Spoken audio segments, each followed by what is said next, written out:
हमें मजबूर मत करो कि हम उस ताकतवर अदालत के दरवाजे पे आके बैठ जाए।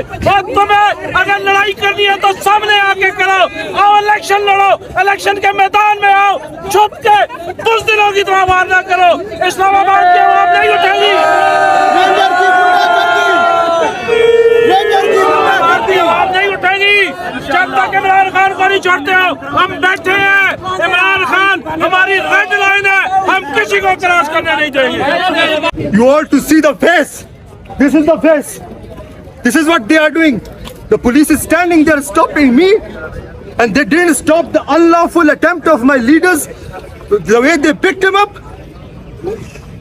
This is a message. You have done the biggest mistake.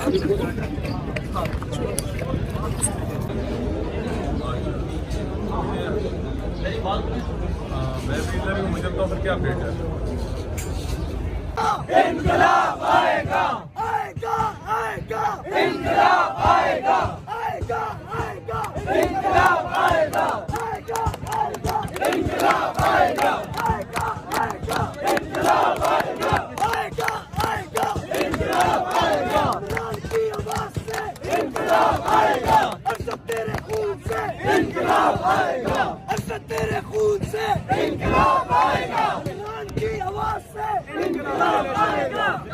तेरा एक इशारा हाजिर हाजिर रहूं हमारा, तेरा एक इशारा हाजिर हाजिर रहूं।